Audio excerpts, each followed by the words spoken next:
am honored to be here. Again, my name is Michelle McConnell, and I am with Evergy, and I'm honored to be recognized, representing Evergy. And it isn't lost to me where we are at. Honestly, this weekend I had the honor of going down to Tulsa, and I was on the site of Black Wall Street in the Greenwood District and learning that history. And then to follow it up just a week later to be here again, it's not lost on me as a native Kansas Cityan that history was made here. And so as Evergy, we have been longtime supporters of the Negro Leagues Baseball Museum. Personally, I think I've known Bob for 30 years. I know. But it's just such a gem in our community. And so when Kiana and Bob heard about the special grant that we were kicking off in early February, our Sprig Energy Hometown Grant, you know, they applied and I said, okay, this sounds interesting. And the thing was, we really wanted to capture projects throughout our service territory where the community could be a part of it, where we could actually get our hands dirty as Evergy employees volunteering with our communities. It's something we do all the time, but we wanted some very project-specific things. So they applied. They were one of over 200 applicants for this special grant. They made it to the top 10, and then all of you actually voted for them. So they got 1,942 votes or likes on Facebook that propelled them into the finalist position. So we are just really, really excited to be here. We had about 20 employees out here a couple of weeks ago. Again, I tell people our volunteers are great and we have great people with a lot of skills. But when Kiana was trying to figure out what our volunteers could do, I said, think of me doing it. So it needs to be, you know, I'm not quite as bad as Bob. I think I can get my hands dirty just a little bit. But, you know, so they had us in here tearing out all the old infrastructure and the plants, making sure that when the department came in to plant new, they didn't have to tear out the old. So we helped prepare the ground. So anyway, I can't think of another entity that's more deserving. When I think about Sprig Energy, that's what the Negro Leagues Baseball Museum does. You heard Bob. All the rest of us can really just say amen. And, you know, he's always lifting up the Negro Leagues and the men and women that came through the leagues.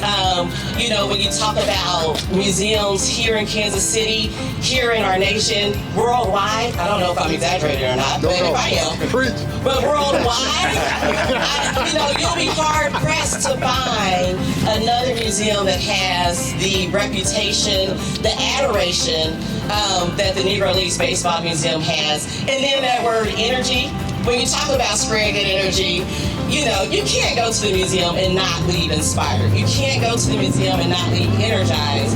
You can't go to the museum with a sense of hope that even though, you know, the Negro Leaguers may have faced many hardships, many trials, many, you know, barriers that they overcame. And so for me as a Kansas Cityan, for my children, for Kansas City in general, and even their visitors, friends, all alike, going through that museum, you can't help but to be energized. So we are excited to be a part of the museum's past.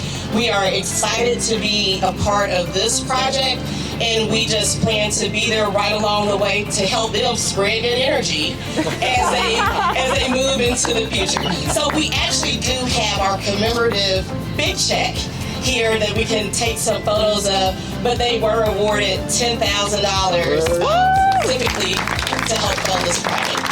And with that, I think we'll take pictures afterwards, but I'll turn it back over to Bob, but thank you.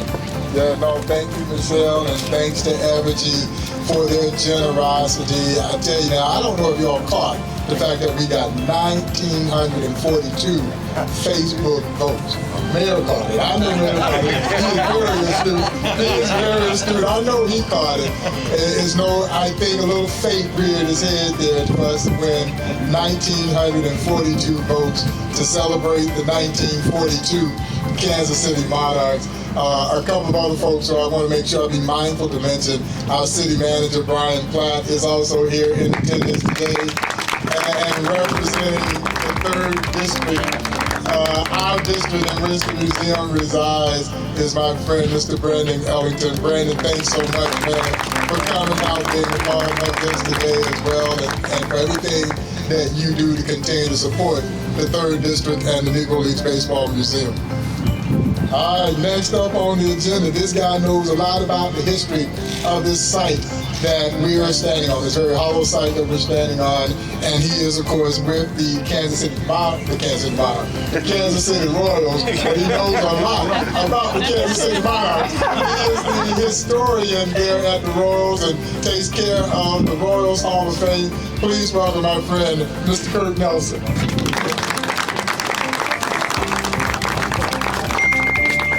Thank you, Bob. I wish I was with the Monarchs.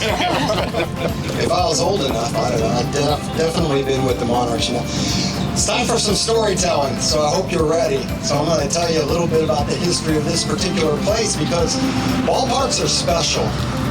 Ballparks are special places, and the memories that are made there can remain long after those structures are no longer there. This particular ballpark that we sort of celebrate that stood here was built and opened 99 years ago. And it was built on what was called at the time the site of an old fog pond. So if you can sort of imagine a sort of a low-lying spot over there. But it had a higher destination, it had a higher calling to be Kansas City's gathering place for almost a half of a century. And there's really 3 distinct eras that you could say were part of what we commonly call Municipal Stadium. It was originally called Muehlbach Field, named after the man who paid for its building, George Muehlbach. Muehlbach Hotel, Muehlbach Brewing, owned the Kansas City Blues. And there was, the first era was sort of, I'll call it the Blues and Monarchs era. And you know that the Blues, the Kansas City Blues, were here in many different incarnations, but the one that played here primarily, they won 3 Junior World Series titles in this particular ballpark. And there were a lot of great players and interesting people that played for those teams. And from 1937 until the time the Blues left in 1954, they were a top affiliate of the New York Yankees. And we don't commonly in Kansas City like to hold the Yankees in our hearts much, but at that time we did, and there were a lot of great Yankees that came through here and played here in Kansas City. Whitey Ford, Phil Rizzuto, Mickey Mantle actually played here in 1951. After he had made his debut with the New York Yankees, as a matter of fact, he came back here and played for the Kansas City Blues. And Casey Stengel, before he became manager of the New York Yankees, and of course would go on and become a Hall of Fame manager, winning multiple World Series, came home to Kansas City. Yes, Kansas City was his home, and managed the Kansas City Blues right here in this ballpark. And I always like to point out about Casey, because he's commonly remembered as somebody tied to New York, but his name was Charles Dillon Stengel.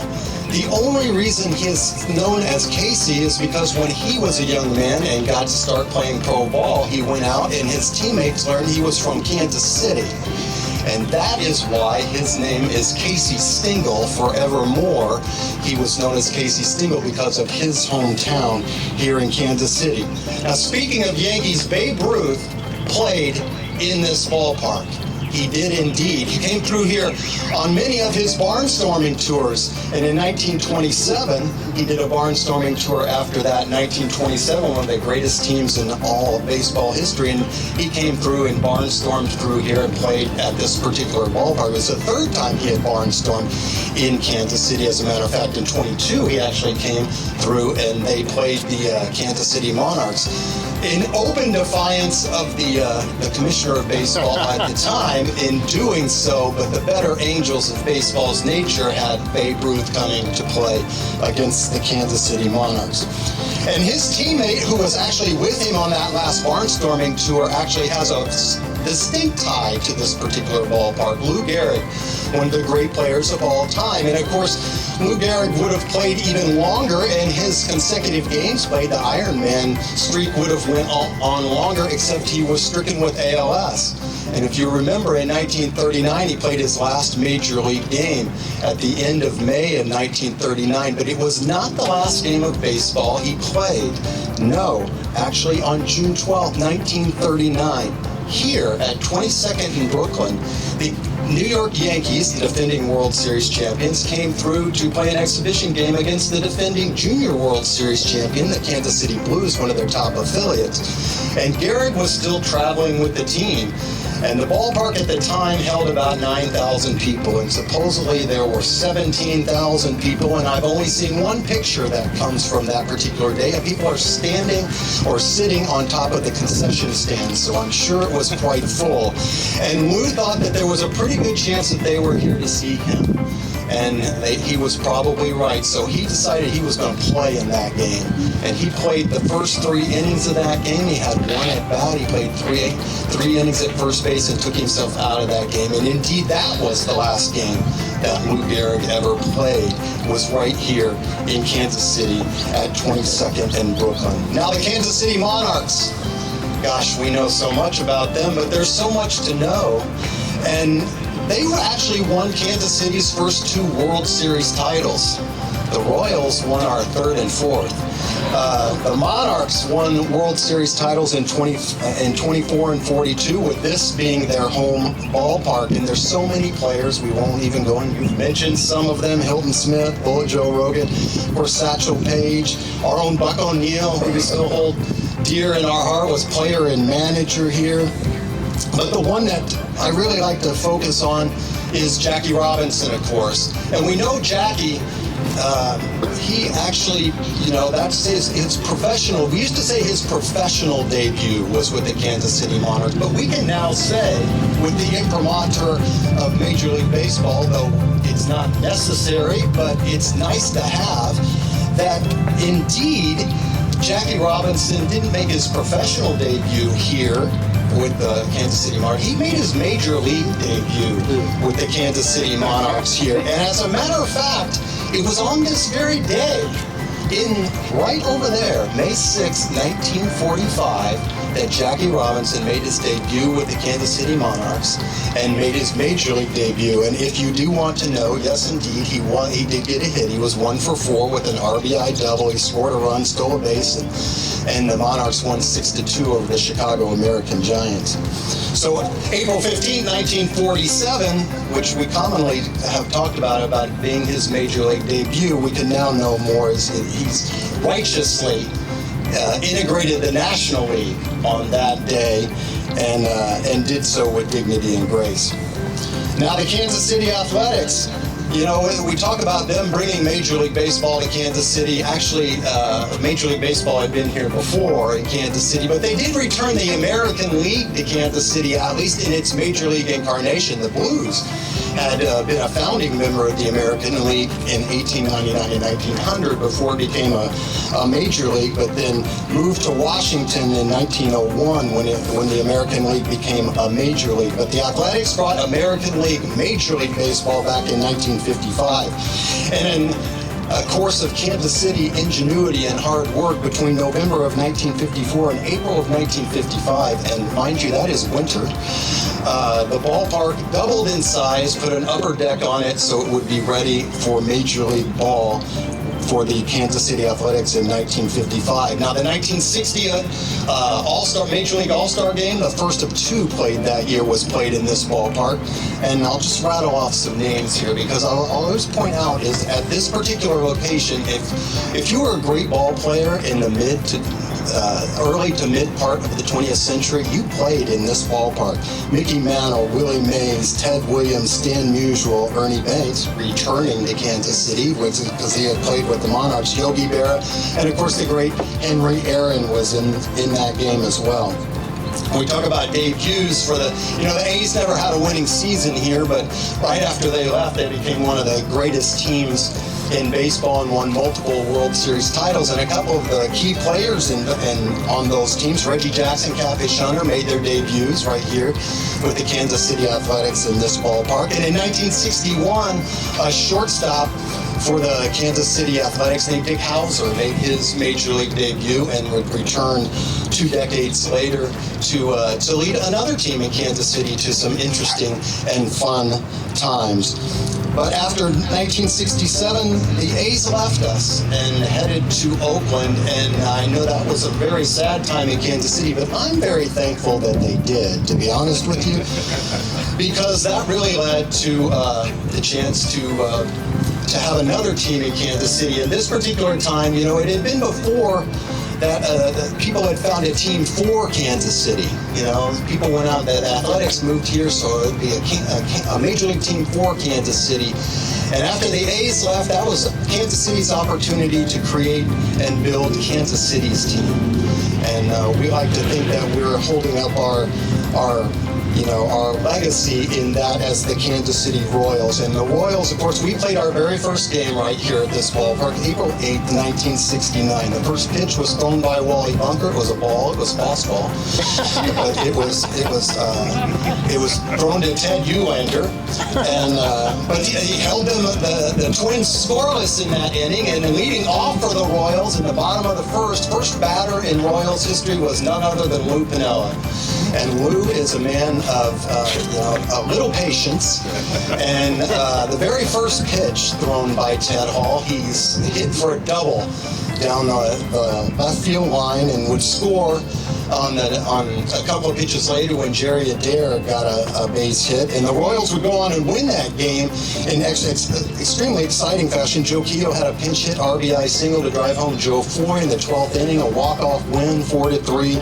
And the Royals era was often running with a win. And behind the mic was a young kid named Denny Matthews, who was the first one to say Royals win, and he's still doing that today.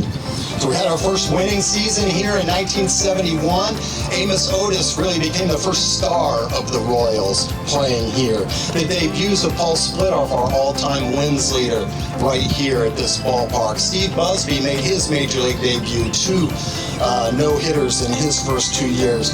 And a gentleman that's with us right here in front of me, I'm looking at him right now, Big John Mayberry. Big John Mayberry got his first hit as a member of the Kansas City Royals on opening day, April 15, 1972. But it was even more than that, because it was in the 11th inning, and he drove home the winning run. So the first hit that John Mayberry had in this ballpark, wearing a Kansas City Royals uniform, was a walk-off RBI single, giving the Royals an opening day win.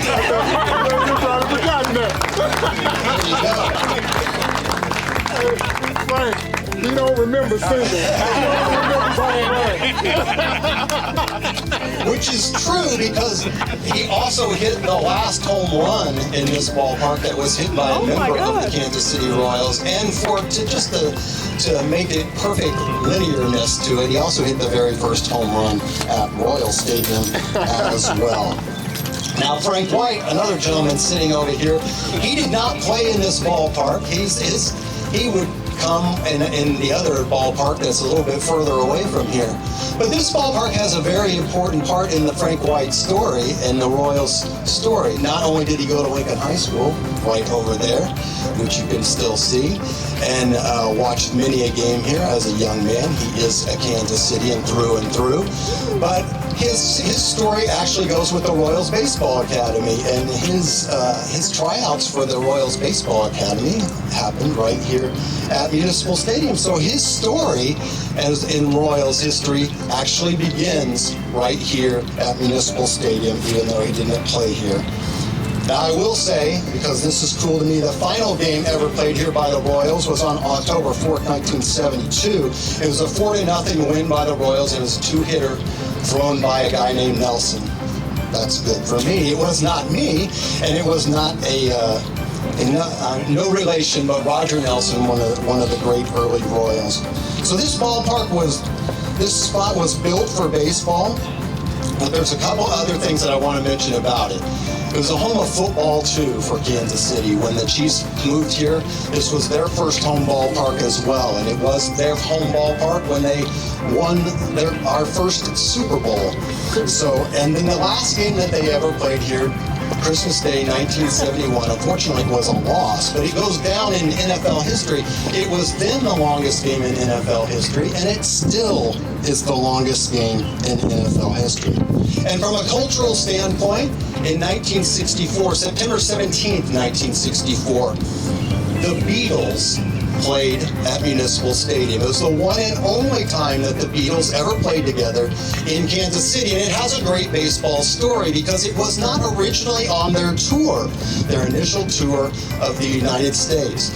And it was Charlie Finley, who owned the A's at the time, probably in a bid to impress his teenage daughters, was trying to get a Beatles concert in Kansas City. So he called their manager, and their fee at the time was $25,000 for a 30-minute, 10-song show. And so he thought, well, I'll offer double. I'll offer 50, and they'll come. And so he offered 50, and they said, the boys, that's the one off day on this tour, and they're not coming. So he said, well, how about I'll double that? How about 100? Nope, it's an off day. The boys are not coming. So he said, how about 150? And they said, okay, we'll show up for that, an unprecedented amount of money at the particular time. And when they got here, Paul McCartney was asked, will you be playing more than 30 minutes and for $150,000? And he said, no, we won't. We'll just play extra well. And I suppose that they probably did. And they started that particular show with a song that they had played before, but they hadn't played in a long time. And it was a play on the Lieber Stoller song, Kansas City. Kansas City, hey, hey, hey, hey. And they played it to open that. And then they liked playing it so much that a month later they put it on their second album. And it is still on that, and it is the song that we play at Kauffman Stadium after every Royals win. So hey, hey, hey, hey, it starts right here at Municipal Stadium. So, special things happened here. You know, the great American writer James Baldwin once said, perhaps home is not a place, but simply an irrevocable condition. And I think I can sort of take that to heart because in a way I feel at home here remembering this ballpark, despite the fact that I was never here myself. I never stepped foot into the ballpark to watch a game, but I feel like I have a connection with the place, even though I never stepped in it. It was Kansas City's field of dreams. It was built, and they did come. And it added to our culture and history, therefore it added to all of us, and it made us all eternally better for it. Thank you, Bob. Thank you so much. As we were saying, this place has tremendous history. That's great. And Frank, I still find it funny that John didn't remember that single. And he told me in the car about that home run, that last home run he hit, but he didn't remember a walk-off single to win the first game.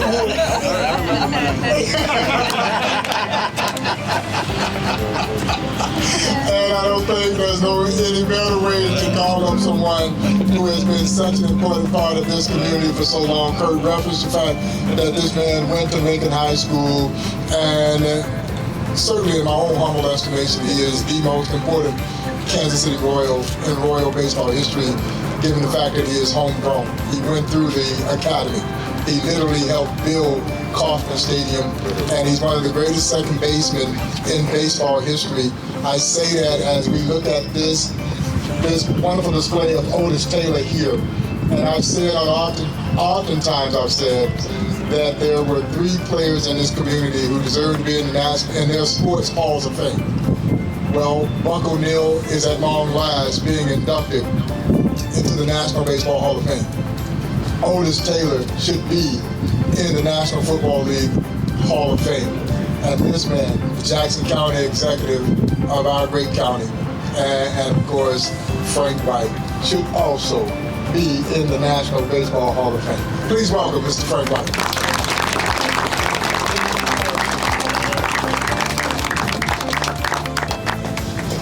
Well, I feel like I need to sit down now because they told everything I was going to say. but Bob, thank you so much. I really appreciate it. I really appreciate being here. This is home to me. I grew up 10 blocks down Brooklyn here, and like Bob said, I went to Lincoln Junior and Lincoln Senior, and everyone in this plaza, I either knew, played with, or played for, with the exception of Jack Robinson. So it's really kind of neat for me to come back and see this and see where it's going. And And, it's really kind of special to see Big John because Big John was my first roommate in baseball. Best storyteller you'll ever want to meet. So if you get a chance, let him tell a story. He's got a story for you. But many days I watched from our bleachers over there in the high school. You could look over into the municipal stadium. So I watched many games from those bleachers. I watched Satchel Paige pitch 3 innings against the Red Sox. I was in the stadium to see the Indianapolis Clowns play.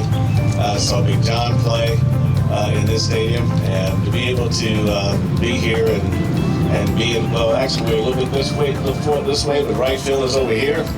And earlier, someone had mentioned Lou Piniella, and Big John can tell the story a lot better than me, but there used to be a door that exited out to Brooklyn, and all the cabs were parked along Brooklyn. And so I think it was Lou that made the last out of the game. He was so irritated, he just came right down the right field line, out the door, grabbed the cab and went home.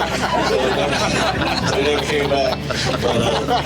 But we've got some great stories we can tell you, but I won't tell you today. But like I said, this is really awesome to me to be here and to be with everyone today. And I just want to take a minute to introduce a couple guys. Ron Finley, a 2nd District County Legislator, who's over this district, and also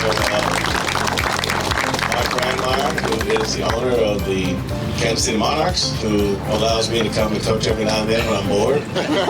So one of all of these to be able to head first base and we have fun. But I'm really excited that I was able to come here, and I'm really pleased to see Big John. And the best advice Big John gave me as a player, he said, the one thing I want to tell you right away is that I don't care if it's raining, I don't care if the sun's shining, I don't care if it's wet, I don't care if it's snow, I don't care if the ball hit a rock, I don't care if the ball goes in a hole. He said, if you don't make the play, the writers ask you, why didn't you make the play? He used a different word, but he said, just tell him I just screwed it up. So what it meant to me, he said, we're going to make our mistakes, we're going to admit our mistakes, and we're going to get better. No excuses. And so that was the best piece of advice I got. And the second bit of advice I got was from Cookie Rojas, who said, when you know when to do something and when not to do something, you're going to be okay. Didn't know what he was talking about at the time. But later on I realized he was talking about the decisions you make on the field, and when you make them and how you make them is what's going to make the game either more difficult for you or easy for you. But here, walking these streets many times, I ran my hands down the side of this building many times. All the athletes came out the right field side door, and we was too afraid to talk to them. And I just really felt like one day I wondered if I was ever going to play in the stadium. And Curt, I did play here. But it was amateur. It was an amateur all-star game, and then trying out here was a wonderful experience because I never tried out for anything, and you got 300 boys trying to try out for. You don't know what you're trying out for, and so but it was a great experience for me to really have that opportunity to play professional baseball. And I think that most people, especially black athletes, we have the ability, we have the talent, but sometimes we don't have the fundamental skills to move us faster than we should.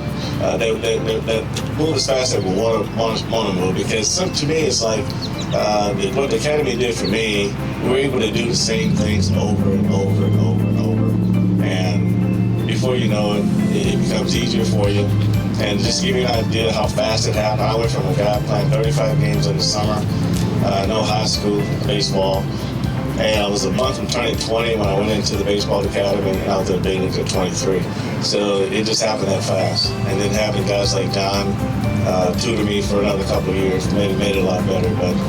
But I just want to say I'm glad this is in my community. I'm glad it's going to get recognized. Even more, I want to thank Evergy for all the great work that you guys do for our community, and it's always nice to see companies give back to the community. And I don't think you could have picked a better project for this grant, because I think that these guys are so deserving. And I was honoring Bobby Bell the other day, and Bobby is probably, to me, the greatest athlete to ever play here in Kansas City. But just super. I just can't even, I'm all choked up, Bob, because, when you get athletes honored like this, and you know them, and you played with them, and played against them, it's really fun, and makes me think that what I did was even more special. And I just want to say that I'll eventually hear more. And where's Sean? There you go. Sean was at the city, and I came through here a couple of years ago. I didn't like the way it looked, and I called Sean. I said, Sean, we got to do something. And Sean came over. He sent people over. They cleaned it up, because these guys are great. These guys are to be respected. These guys are more than just baseball players. And in the words of Kareem Abdul-Jabbar, he said, when we play, as athletes, we are usually told to play and just shut up, just play.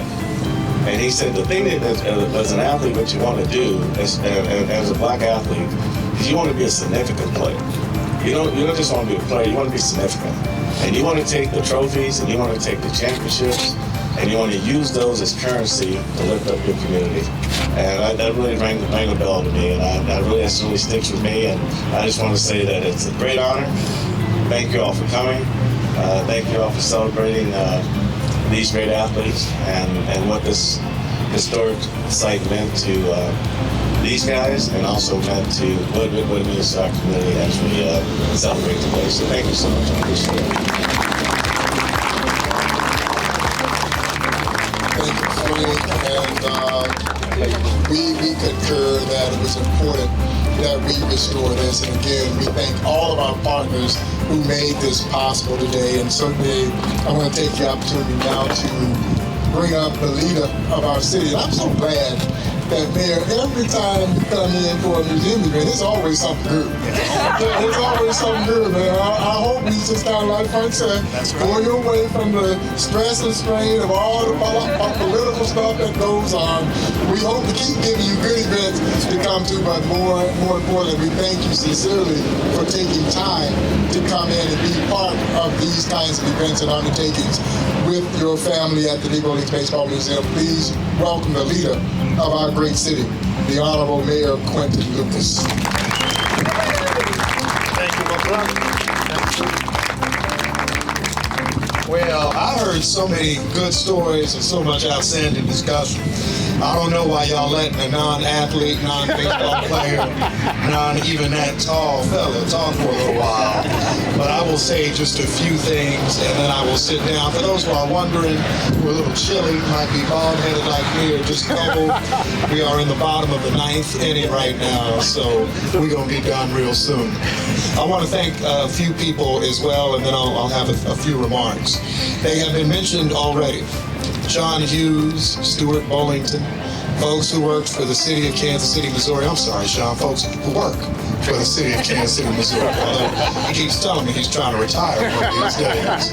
But folks who, when somebody calls, when somebody says in some of our historic neighborhoods where a lot has changed, that we still want to see the beauty, we want to see it cleaned, we want to see it kept up, that makes a huge difference for a lot of us who are children of the inner city. And for those of us who were children of the inner city at a time when a lot of these structures were torn down, some of the houses were empty, some of the blocks weren't kept up.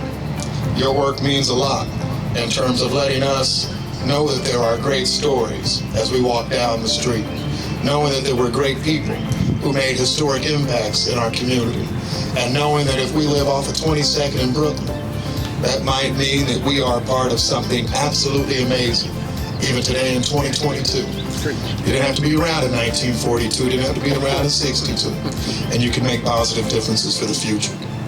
I want to thank some other folks who are a big part of not only the Negro Leagues Baseball Museum story, but our community story.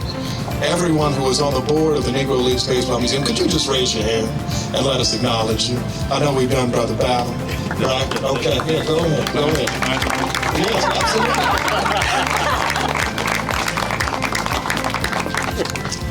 Every day we work hard to build a better city, and I want to kind of center you board members and our president, CEO, executive director, whatever you want to call him, Mr. Kendrick. Because it seems sometimes when we go to these great events that it's just natural that it works, right? We have these amazing storytellers. We've got this great thing to sell and to share. But that's not natural. That is not the way it works each and every day. As a mayor sometimes, I know the city manager knows it and the county executive and others, sometimes these things just don't work like magic. It takes instead some magic people. People who do the work each and every day. Folks who are walking the corridors of Washington, Jefferson City, City Hall, the county courthouse, going to private museums, foundations, businesses, to say, you are going to know about the Negro Leagues Baseball Museum. And after you've learned about the Negro Leagues Baseball Museum, you're going to support the Negro Leagues Baseball Museum. You're going to come back. You're going to share. These aren't just stories about our past. These are key to telling the stories of the future. And Bob Kendrick, thank you for building the future of Kansas City every day.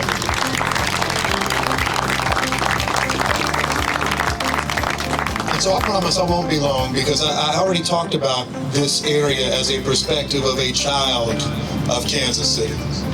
And something that is so beautiful for me, first of all, I always love following Frank White. Sometimes I feel like I'm ill-equipped to follow Frank White, because Frank can tell you a story about building Royal Stadium, can talk to you about playing here, talk to you about Lincoln High School, tell you everything, connect so much of what has been the black experience in Kansas City through the 20th and 21st century. But as I stand here, I think about my family too. Folks that talk to me about the excitement that they had to have big league events in their neighborhood, down the street. Like Frank said, to be on the bleachers at Lincoln High School and be able to see these amazing people come through town. Talking about how thrilling it was to have professional baseball in their neighborhood, professional football in their neighborhoods. I have an uncle who sent me a Chiefs Wolfpack t-shirt and talked about how in the late 60s the fans were the Wolfpack and how exciting it was and what it meant for them way back in the day. And he was saying, I still don't like the new stadium. And I said, Uncle, I've been there for a minute. But nonetheless, these people and these experiences, they tell us so much about what Kansas City is, what we had in the past, and what we can be in the future.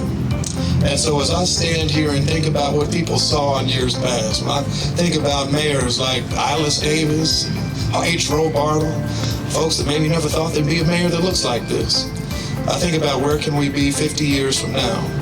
And the thing that makes me proud of where we can be 50 years from now is that we're still telling stories of 50 years past, 100 years past, of people who have had amazing impacts.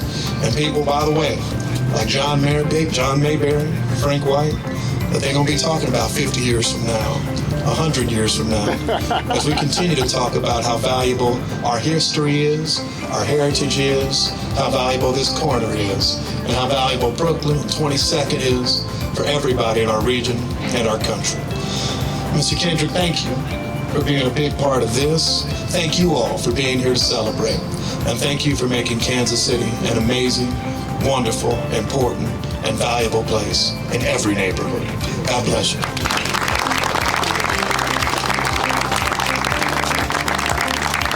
Thank you, Mayor. And I think, Frank, you would agree with me, and Brian just referenced this, as we celebrate this once amazing stadium. It would be hard to forget George Toma. Right. George Toma, who grew grass on this site like nobody ever has. And he employed a lot of black kids. Yep. And taught them how to grow grass and take care of a stadium.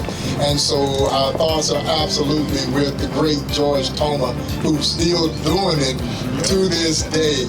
And so I now want to bring up someone very special. He's a dear friend of the museum, a supporter of our organization, one heck of a golfer. And we've got something very special that we're going to unveil. But please welcome from BMG Advisory, he's the partner there, our dear friend, Mr. Adam Hawley. Adam.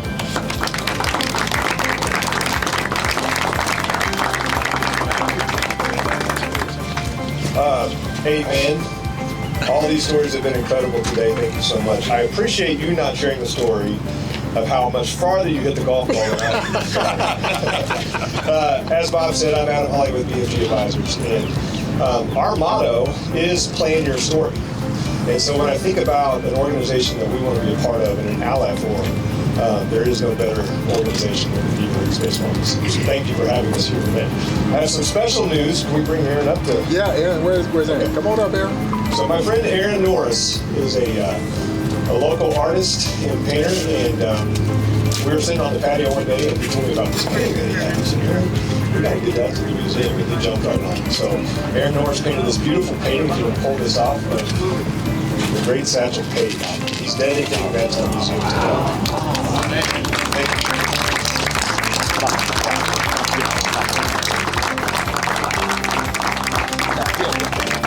That's it. That's all I got to say. Thank you so much.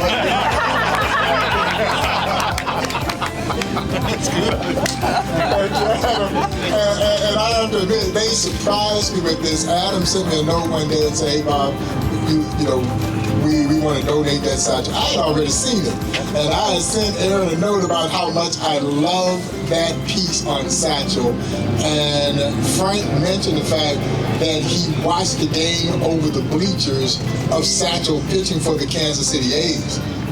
But please keep in mind, folks, that Satchel Paige was reportedly 59 years old when he pitches 3 shutout innings against the Boston Red Sox, giving up only 1 hit in those 3 innings. Great trivia question. Who got the lone hit off of Satchel? Hall of Famer, but it wasn't Ted Green. Yes, a young Carl Yastrzemski gets that hit off of Satchel. He gets a double off the old man, and Satchel left him at third and shut down everybody else over 3 of the most remarkably pitched innings in baseball history at age 59, which means he could have been 69 years old at that time. And so, Aaron, man, thank you so much for that amazing depiction of the ageless wonder who coincidentally is wearing the road version of that 1942 uniform in that painting. And so this is really special. And at this point in time, I'd love to have all of you guys, all of my dignitaries here, come with us as we unveil our latest installation to the plaza. And Curt mentioned the fact that this is a special day because we chose the timing of the rededication to coincide with a milestone event that occurred at this very site. May 6, 1945, Jackie Roosevelt Robinson did indeed play his first game as a member of the Kansas City Monarchs. And as I mentioned, as baseball and the baseball world are now commemorating 75 years of his courageous first step on the field as a member of the Brooklyn Dodgers, forever changing the game of baseball, but more importantly, forever changing this country. It is so important that people understand that it does not happen without Kansas City, and it does not happen without the Negro Leagues. So we are proud to unveil our new Jackie Robinson display as the most recent installation to this beautiful plaza. And folks will have an opportunity now to come and learn about Jackie Robinson's root as a member of the great Kansas City Monarchs. And so again, special thanks to all of our partners. You've heard from all of them: Draw Architect, BMG Advisors, our friends over at Evergy, also Caldwell Banker, Uplife Realty, Hallmark. Thank you, Hallmark. I hope you all will join us for the rest of the weekend celebration, including our Jazz and Jackie concert. It's our first event since the pandemic. Saturday evening at 7 p.m. at the Gym Theater. We return with our musical salute to Jackie Robinson with the legendary vocalist Phil Perry in concert and a young, dynamic, smooth jazz keyboardist named Mark Harris II. Don't miss this. There are still tickets available. We look forward to seeing you guys come down, check out the new exhibit, and be back here and see old Bob roll down that hill tomorrow, trying to walk down that hill, John. I don't know if this is a good business decision or not, man, but I promised I'm out to do it. But thanks to everyone for being here. Enjoy the rest of the day, and thank you both for not letting it rain on us.